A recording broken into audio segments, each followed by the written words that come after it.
Vous écoutez le podcast de So Sweet Planet. Je suis Anne Greff et je vous propose des rencontres autour des thèmes des droits humains, de la culture et de l'environnement.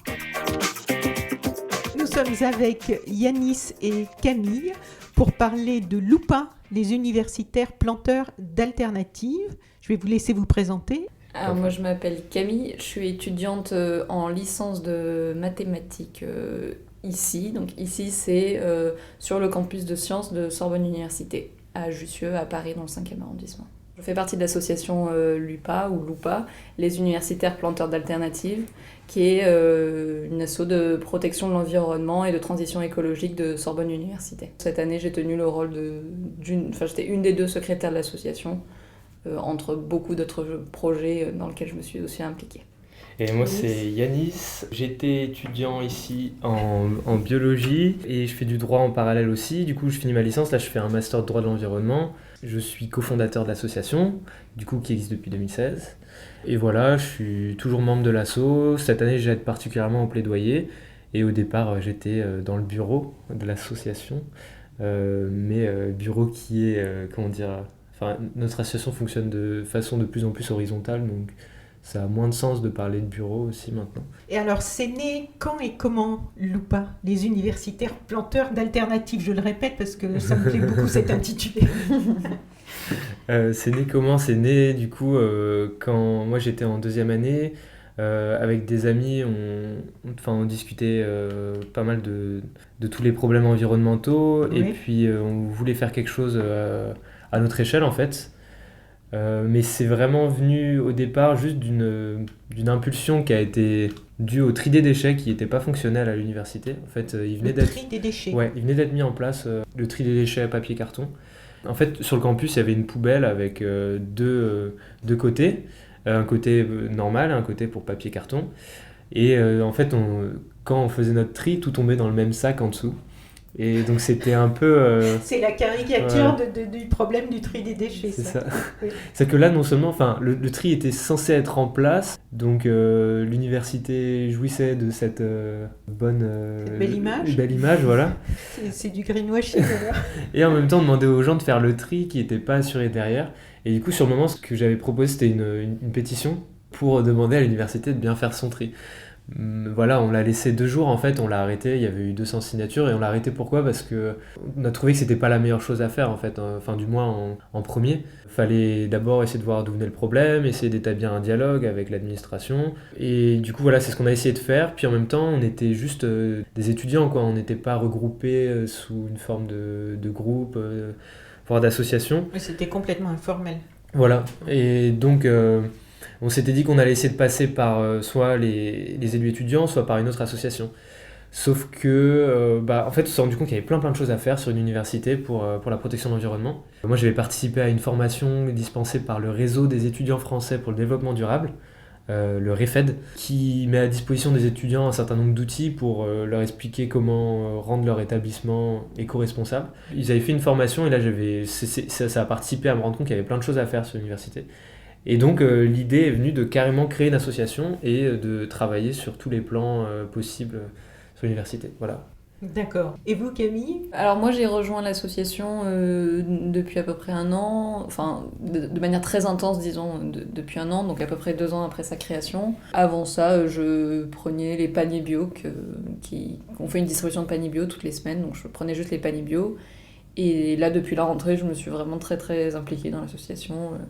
Et dans de nombreux projets qu'on a. Une université éco-responsable, qu'est-ce que ça veut dire ? Alors, une université éco-responsable, c'est en fait une université qui protège l'environnement, disons, tant dans ses missions, c'est-à-dire ses activités d'enseignement et de recherche, mais aussi dans son fonctionnement en lui-même, c'est-à-dire justement tous les déchets qui sont produits par l'université, l'énergie qui est utilisée, l'alimentation dans le restaurant universitaire ou dans les distributeurs automatiques, les transports des usagers de l'université, les déplacements à l'étranger, enfin voilà. Donc c'est à la fois enseignement, recherche et fonctionnement universitaire. Et du coup, en termes d'étudiants, sur les différents lieux concernés, couverts, on va dire, par l'UPA, ça couvre un bassin de population de combien de personnes ?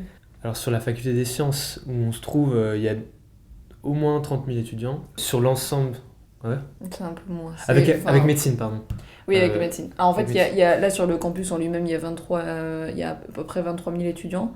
En revanche, si on compte l'ensemble des campus, et notamment les 5 ou 6 gros campus intramuros, il y a près de 55 000 étudiants, il me semble. Donc ça fait 63 000 personnes en tout, avec le personnel de l'université, et les enseignants-chercheurs, toute l'administration. Donc on dépasse les 60 000 sur toute l'université en termes d'usagers. Donc c'est vrai qu'on se dit que si on arrive à transformer un lieu comme ça, qui en plus qui est un lieu de transmission de savoir assez central, déjà c'est un impact qui est absolument pas négligeable, et ça peut faire effet boule de neige.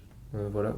Est-ce que vous pouvez nous décrire un petit peu, justement, maintenant vous êtes combien, vous vous occupez de tout ça, et qu'est-ce que vous faites concrètement sur le terrain ? Alors, oui, ça a été très progressif, notamment parce qu'au début, il n'y avait pas forcément autant de membres qu'aujourd'hui. Donc au début, les premières choses à avoir pu être mises en place, c'était par exemple la distribution de paniers bio. C'était pas trop compliqué à mettre en place. Et ça marchait bien ? Il y avait un intérêt ? Oui, ça marchait par le bouche à oreille, Oui.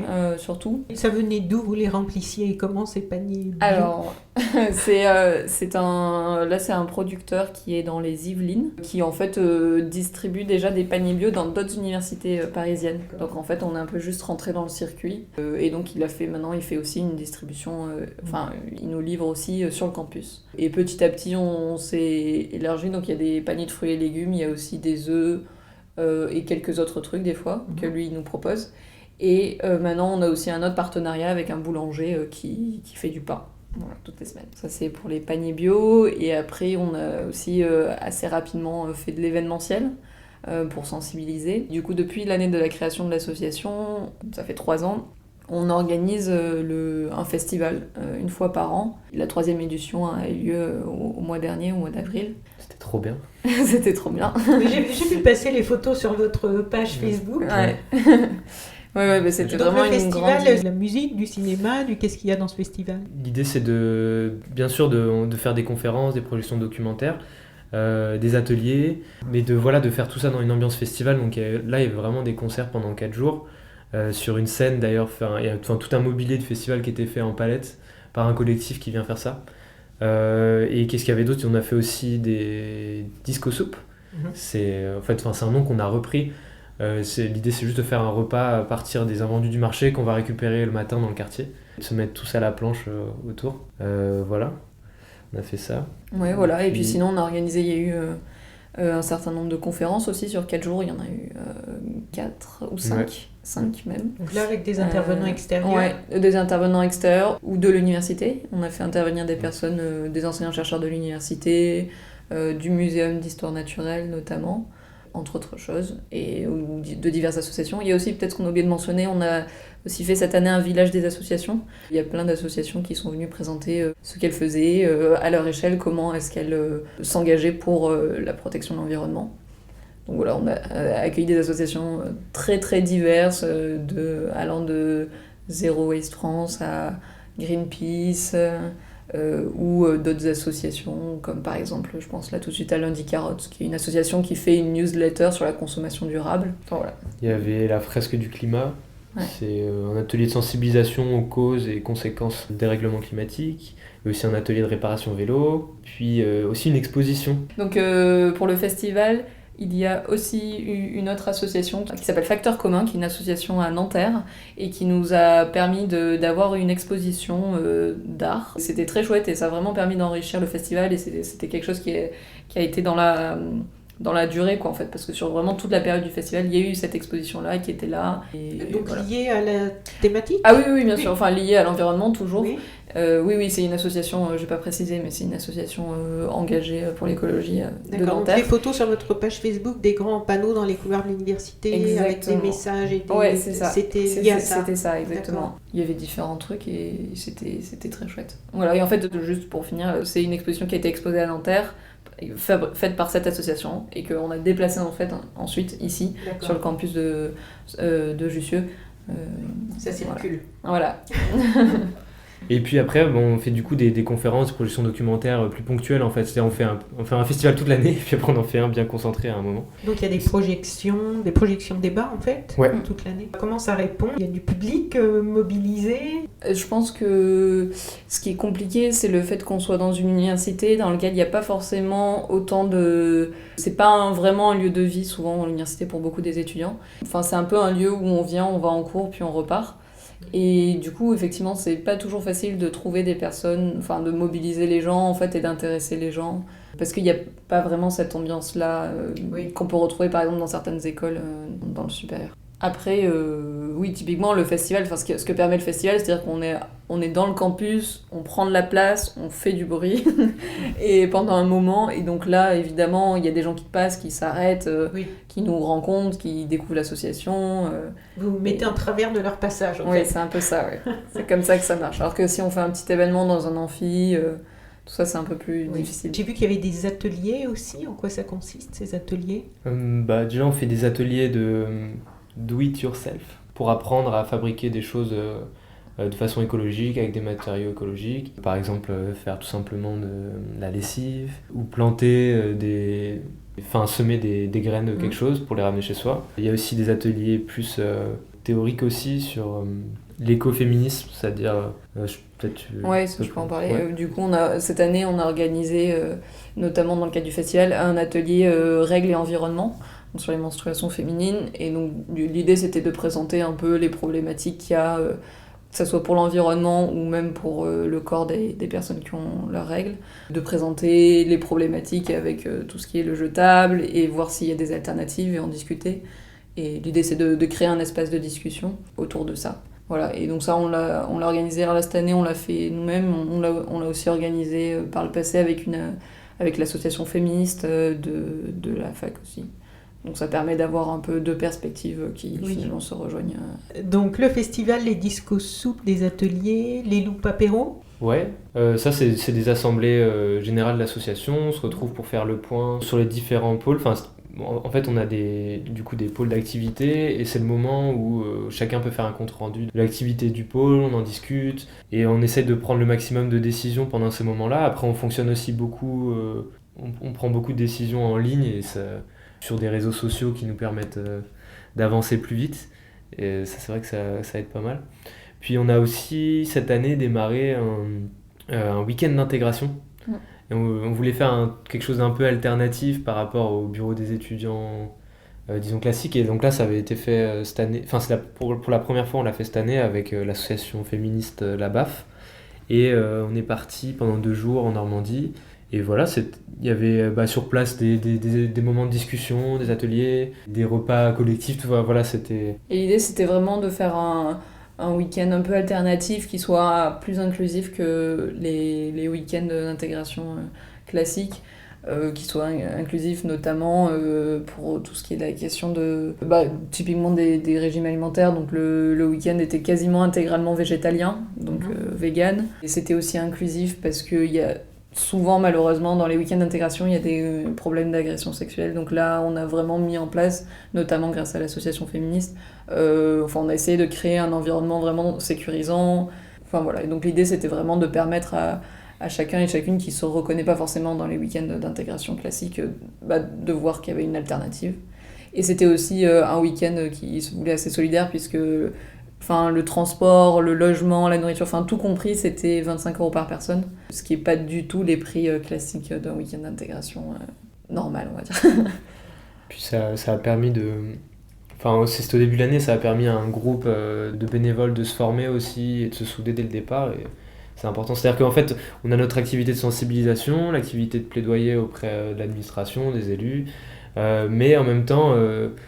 c'est aussi l'objectif est de faire de l'événementiel juste pour faire la fête, si je puis dire, parce que si on fait tout ça, si on veut transformer notre université et plus largement notre société, c'est aussi parce qu'on a envie de vivre heureux et ça c'est important. Voilà. Trouver des alternatives.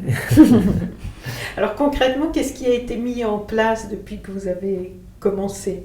Alors du coup là, pour remettre un peu les choses, on a beaucoup parlé de la partie événementielle de l'association, et donc il y a vraiment une autre grande partie très importante de l'association, et je pense dont on est assez content, Ouais. est contente. Enfin, parce que pas toutes les associations ont l'opportunité de faire ça, mais nous, on le fait et ça avance. Donc c'est la partie de plaidoyer qui consiste en un dialogue avec, à différentes échelles de l'université, ou externe par exemple, on est aussi en dialogue avec le Crous pour les questions d'alimentation. Un dialogue pour faire avancer les choses du point de vue de la protection de l'environnement. Mais je vais te laisser en parler. Ouais, en fait, depuis le départ, on est en discussion avec les élus étudiants et puis l'administration. Ça a mis un peu de temps à se réveiller, mais là, au bout de la 3e année, disons que on est vraiment rentré dans une transformation de l'université depuis le début de l'année. Ce qu'on a fait, en fait, c'est avec les élus étudiants, on a fait ensemble une proposition de texte qui a été donnée au conseil d'administration, où dans ce texte, justement, on rappelle l'urgence de la situation environnementale et l'intérêt que l'université s'engage et soit exemplaire là-dedans. Donc tout de suite, le conseil d'administration a signé ça à l'unanimité, moins une abstention, disons. Parce que, en fait, par le passé, nos tentatives En fait, on savait pas forcément à qui s'adresser. Et au bout d'un moment, il y a eu un vice-président développement durable, enfin patrimoine, infrastructure, accessibilité, développement durable, qui a été élu depuis 2018. Et on avait rencontré ce vice-président-là. Et la discussion n'avait pas été très fructifiante. On avait proposé un certain nombre de choses, notamment de mettre en place une structure basée sur un modèle qui existe déjà dans d'autres universités en Europe, qui s'appelle le Green Office. Et l'idée, c'est de faire un peu une sorte de commission et en même temps de lieu où il y a des volontaires et des référents environnement qui sont même payés pour ça, et que cette structure dispose d'un mandat officiel de l'université pour avancer sur toutes les questions environnementales. Donc ça avait mis un peu de temps, ça n'a pas été fructifiant, mais là, depuis cette année où ce texte a été voté, donc à la fin de ce texte, il est prévu qu'il y ait un plan d'action, une charte et un bilan environnemental qui soit réalisé d'ici la fin de l'année.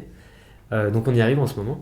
Et depuis, ce qui a été mis en place, c'est un groupe de travail dit développement durable, même si nous, on ne sait pas forcément du tout le mot qu'on utilise. Enfin, c'est plus la notion de développement qu'on critique, disons. Et surtout qu'il y a d'autres appellations qui peuvent bien remplacer ça. Et donc ce groupe de travail travaille depuis janvier, et là on est en train d'élaborer le plan d'action et la charte, et ça se passe bien. Au départ, on était un peu perçus comme des idéalistes qui veulent faire avancer les choses plus vite que la musique, mais les relations se sont vraiment décrispées. Et là, vraiment, nos réunions qui ont lieu entre 1 et 2 fois par mois sont vraiment de plus en plus. Ouais. Parce qu'on s'est rendu compte qu'il y avait beaucoup de travail. Donc depuis le départ, on avait demandé beaucoup plus de réunions parce qu'on savait que le travail serait assez gros. Mais voilà, je pense qu'on va rentrer dans les temps. Et ce qu'on a fait en fait pour porter tout notre plaidoyer, c'est depuis du coup 2018, on rédige un livret de propositions. Justement, on détaille toutes nos propositions par rapport à l'énergie, par rapport à l'alimentation, aux déchets, au transport, à l'enseignement, la recherche aussi, aux activités associatives, et aussi à créer un cadre institutionnel pour la protection de l'environnement qui fonctionne bien sur le long terme et qui mêle tous les acteurs de l'université. Et puis aussi à ce que toute l'action environnementale de l'université soit bien transparente pour les membres de l'université, que chacun puisse être concerté dans ce processus. Voilà, donc il y a beaucoup de points à traiter, mais on y arrive. Bientôt, et donc ces j'espère. propositions, est-ce qu'il y en a qui ont été accueillies et qui se sont déjà concrétisées ? En fait, ça, l'idée, c'est du plaidoyer, ce qu'on appelle le plaidoyer général. Donc c'est vraiment à une échelle un peu relativement haute, parce que c'est vraiment au niveau le plus haut de là où les textes sont faits pour l'université. Après, ce qu'on cherche à faire aussi, c'est du plaidoyer spécifique. Donc là, on prend une problématique en particulier, et là, on va demander à... Mais du coup, c'est pas les mêmes personnes auxquelles on s'adresse. C'est-à-dire que le plaidoyer général, c'est vraiment avec la présidence de l'université, et sinon, ça va être, pour le plaidoyer spécifique, ça va être avec différents acteurs.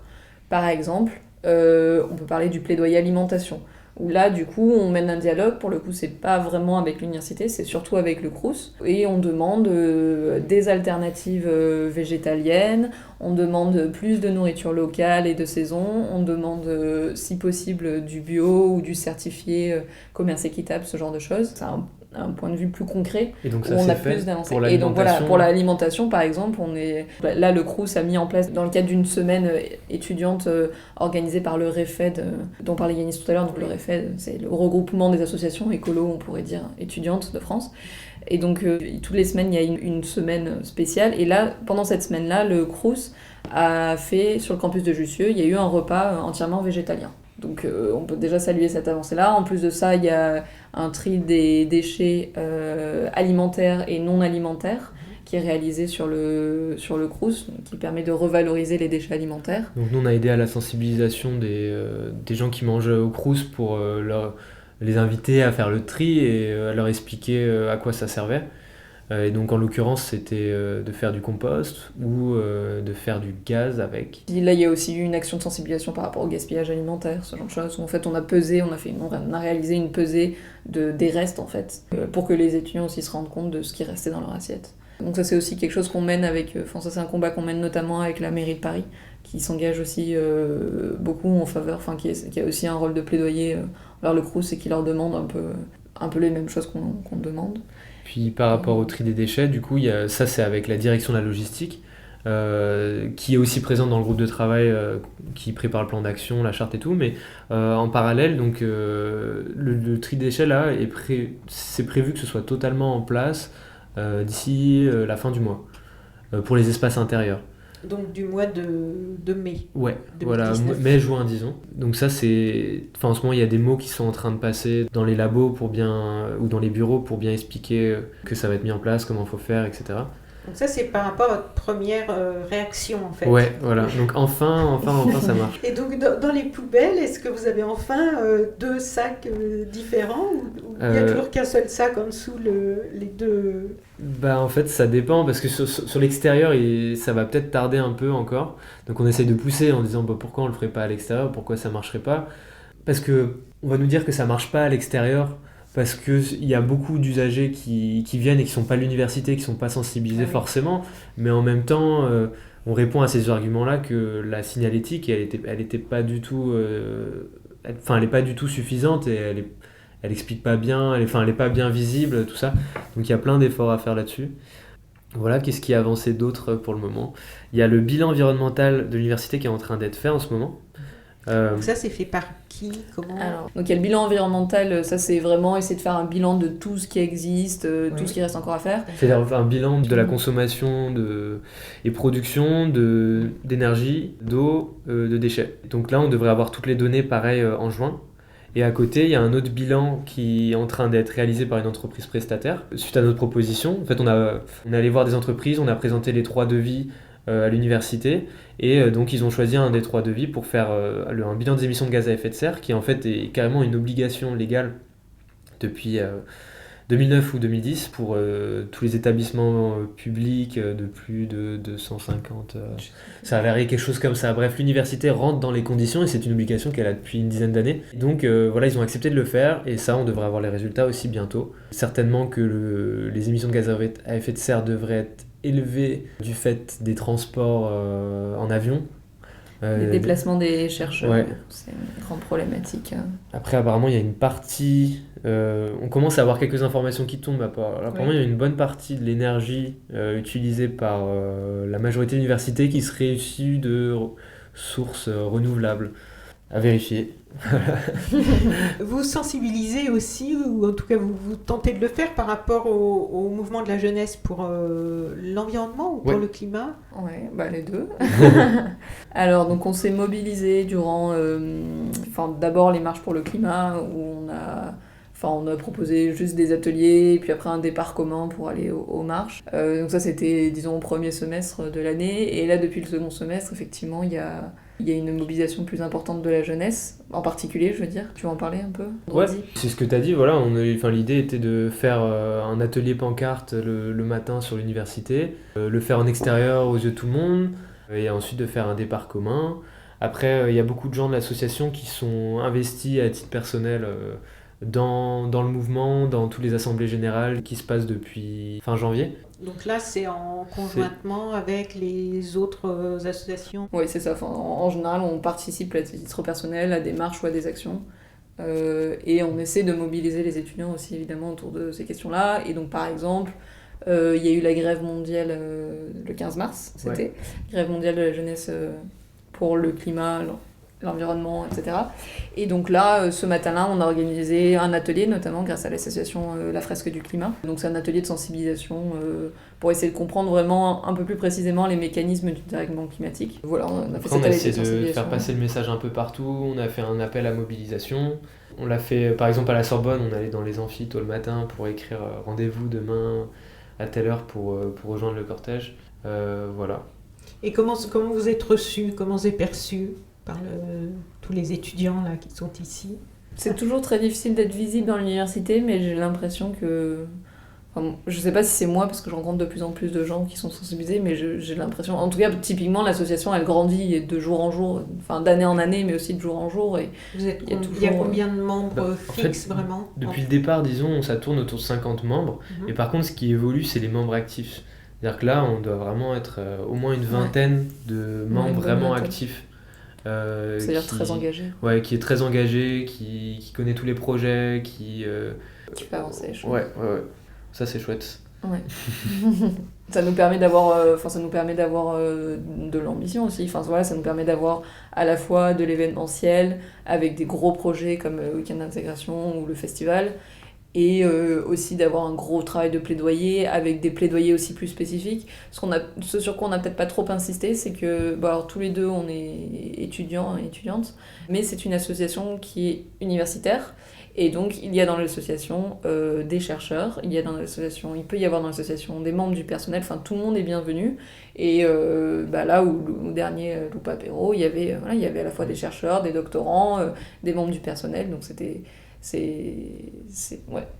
super. Et ça nous permet par exemple d'avoir un groupe de travail au sein de l'association, un groupe de travail qui travaille plus spécifiquement sur les laboratoires. Et donc c'est parce qu'il y a 2-3 membres de l'association qui sont dans un laboratoire et ils sont en train de créer un comité vert dans le laboratoire pour essayer d'engager une réflexion sur comment est-ce qu'on peut faire de la recherche, c'est de la recherche en biologie et de manière plus durable. Ouais. Et en fait, ces réflexions-là, elles n'avaient jamais été menées avant ? Peut-être juste rapidement, ce qui est intéressant, c'est que là, on regroupe en fait les personnes. Je pense qu'à titre individuel, il y avait des personnes qui étaient sensibilisées, qui avaient envie de changement.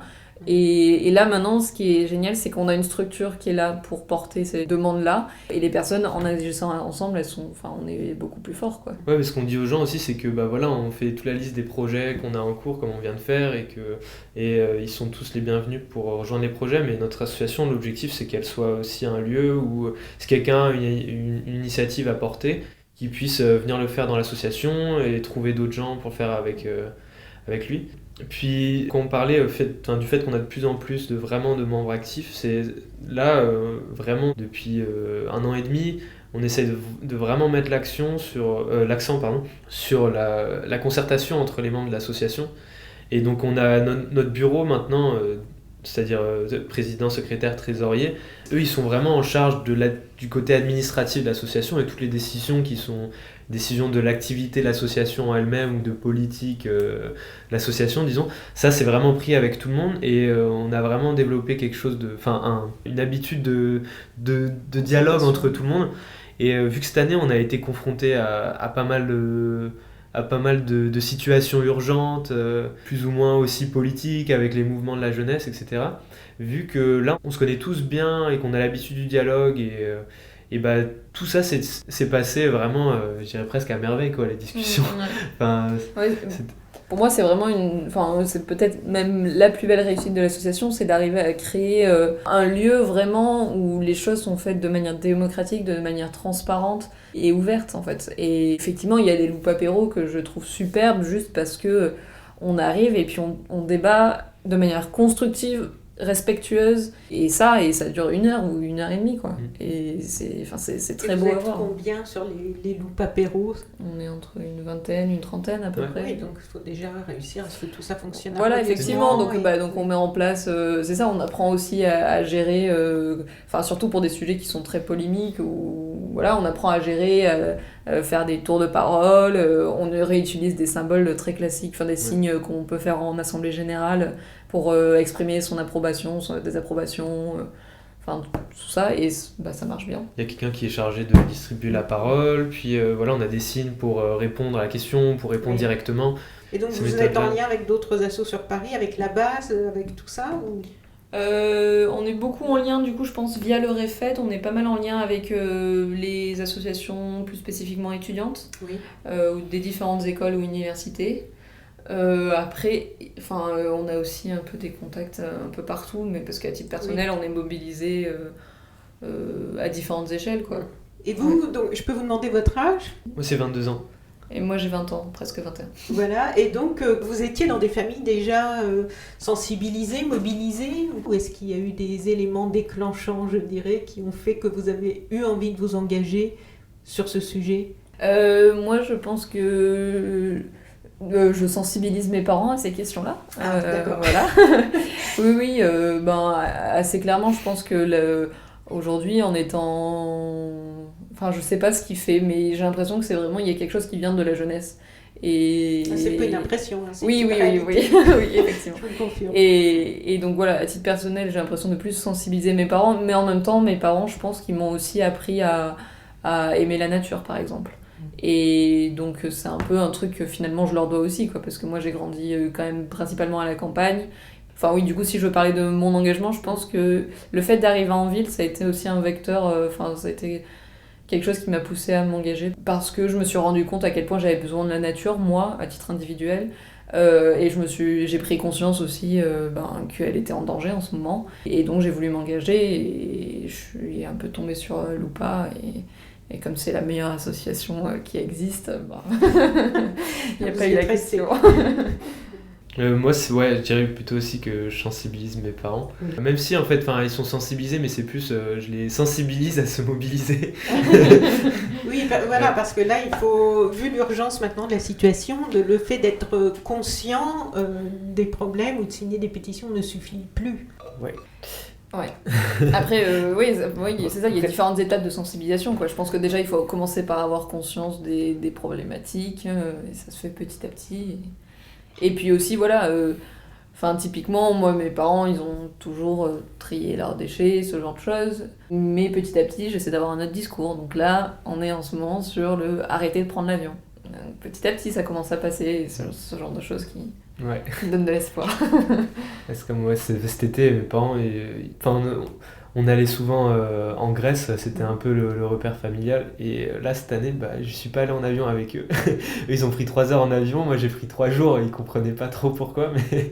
Du coup, tu y es allé en... Du coup, je suis allé en train, bus, bateau. Et c'était chouette. T'es arrivé, il repartait, non? Comme on dit, le voyage fait partie de... Ah oui, c'était génial. Ouais. C'est au-delà de l'aspect écologique, le fait de prendre aussi le temps. Après, il faut avoir le temps de voyager, c'est clair. En budget, ça m'a pas coûté plus cher. C'était à peu près équivalent qu'en avion. Mais le fait d'arriver à un endroit et d'avoir pu de ressentir en fait la distance. Moi, ce qui me frustre beaucoup, c'est d'avoir l'impression d'être téléporté quand je prends un avion, j'arrive à un endroit. Ça c'était ouf. Et puis après, toutes les rencontres qu'il y a pendant le voyage, tout ça, c'est génial. Et juste pour revenir à la question qui était comment je me suis mobilisé, c'est à peu près depuis mes 15 ans que je suis vraiment sensibilisé là-dessus, que je veux faire quelque chose et que j'ai envisagé de travailler là-dedans toute ma vie, quoi. Mais pourquoi qu'est-ce qui t'a à ce moment-là fait prendre conscience qu'il y avait un problème et que tu avais... Est-ce que ça peut être des documentaires ou un bouquin ou des gens qui parlent autour de toi? On en parlait déjà un peu partout.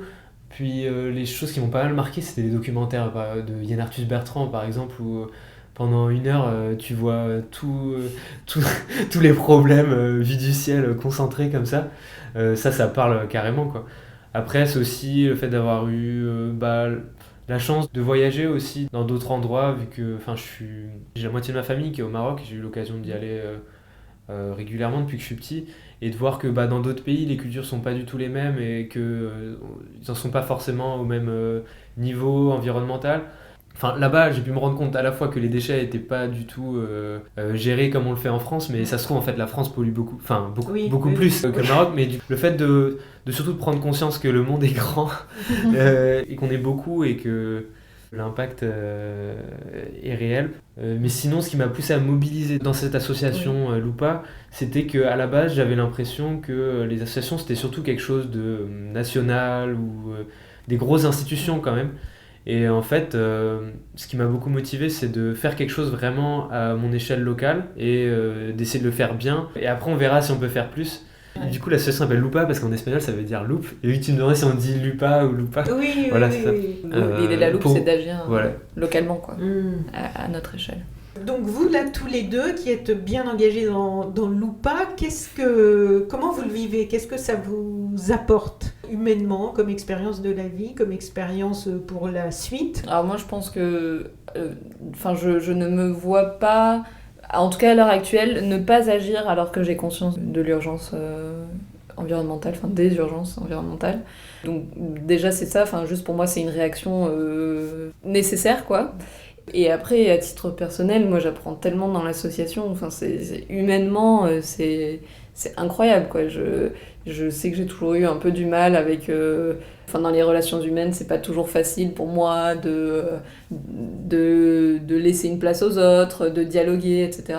Et ça, c'est un truc que l'association, elle me permet de progresser, mais énormément là-dessus, et j'ai beaucoup plus progressé en 6 mois de ce point de vue-là que depuis tout le reste de ma vie, quoi. Donc, effectivement, au niveau des relations humaines, moi je trouve qu'on apprend énormément.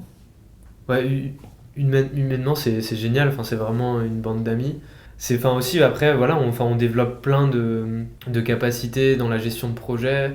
Et du coup, on fait plein d'erreurs dans cette association qu'on ne fera pas plus tard. Et puis, c'est vrai que ça prend du temps, que c'est un travail bénévole. Puis souvent, on dit comment tu arrives à faire ça à côté de tes études, et puis tu pourrais peut-être plus réussir tes études si tu faisais pas ça. Mais en fait, moi, je pense que c'est plutôt une source d'énergie. Clairement, pour moi, ça a été une source d'énergie d'avoir ce travail associatif et de faire des choses concrètes et de vraiment voir que ça avance, plutôt que juste être dans des études où en plus tous les jours on apprend la réalité de la crise environnementale. Et vous avez juste à la subir. Ouais, voilà. Passivement. C'est sûr que pour le coup, c'est formateur, quoi. C'est pas nos études, mais c'est tellement formateur. Ouais. Donc il y a un site internet, je vais vous laisser rappeler l'adresse. C'est assolupa, donc a2solupa.wordpress.com. Voilà, et il est très structuré ce site, hein. Il y a beaucoup de choses quand même dessus. Made non in Camille. Voilà, c'est moi qui l'ai fait. Il m'a dit Made in Camille, parce que c'est moi qui l'ai... Effectivement, donc on m'avait prévenu que vous étiez une bonne organisatrice tout à l'heure en arrivant. Oui, non mais c'est vrai, ça fait déjà, on dirait déjà un site d'ONG, quoi. C'est très... on essaie d'être... c'est toujours notre volonté de transparence et d'être clair sur ce qu'on fait, sur ce qu'on est... sur pourquoi on fait ça. Et donc pour moi, c'était quand je suis arrivée dans l'association, en fait, et qu'il n'y avait pas de site internet, juste parce que personne n'avait eu le temps jusqu'à présent de le faire, ça a vraiment été quasiment la première chose que j'ai faite, en fait.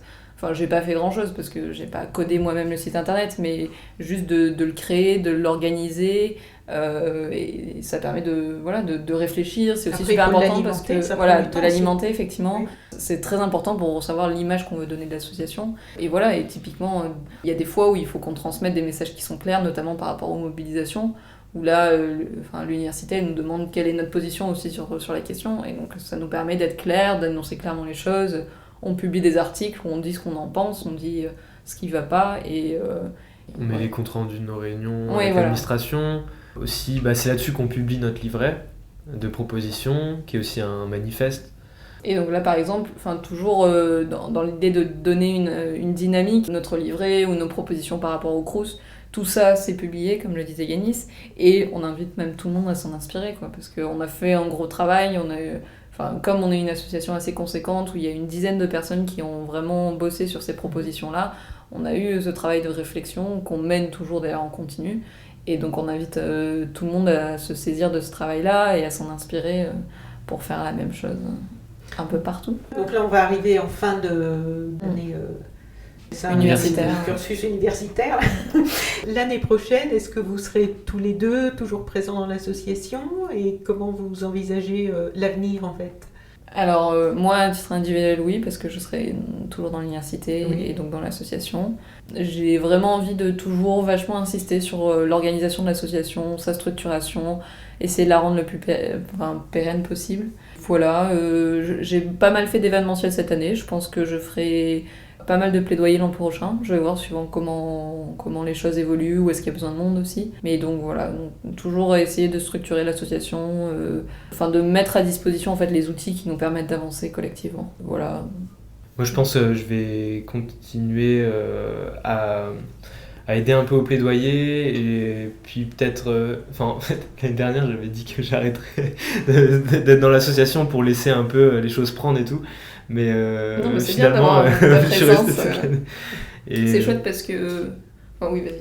Mais voilà, je pense que je vais continuer à aider sur le plaidoyer. Oui. Là, ce qui est important, et bien aider à la transition pour ceux qui vont vraiment reprendre l'administration de l'asso. Donc là, on a combien? On a du monde qui est motivé. Oui, il y a du monde qui est motivé. C'est cool. C'est vrai que donc, l'association a été fondée au départ par beaucoup d'étudiants en double cursus, parce que ça s'est fait un peu par le bouche à oreille, et donc du coup...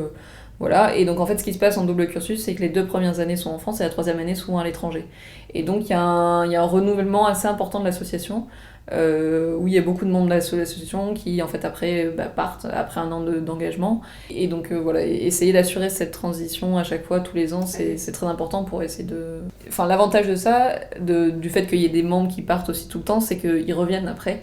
Et donc c'est super chouette parce que là cette année par exemple dans l'association on avait des anciens en fait et qui servent un peu de... Enfin moi je te voyais un peu comme le papa de l'association ou Paul, je la voyais comme la maman de l'association. Donc des anciens qui reviennent et qui sont toujours là très motivés, très mobilisés et qui nous aident un peu... Voilà. Et donc c'est vrai que tous les ans il y a un peu ce cycle-là où là, l'an prochain vont revenir des personnes qui étaient à l'étranger cette année et oui. Voilà. Oui, aussi, on est en lien avec l'Institut de la transition environnementale de Sorbonne Université. C'est un regroupement d'environ 2000 chercheurs. Ingénieurs, techniciens de laboratoire, tout ça. Qui travaillent sur la transition environnementale. Donc on co-organise des conférences avec eux, on discute de l'enseignement parce que c'est eux qui ont lancé une mineure environnement en licence. Et donc par rapport à nos propositions à l'université, c'est chouette parce que du coup ils nous soutiennent disons officiellement et puis ils ont fait une relecture de notre livret du coup qui soutiennent et pareil on est en lien aussi avec la mairie de Paris qui soutient aussi nos propositions donc tout ça c'est chouette ouais.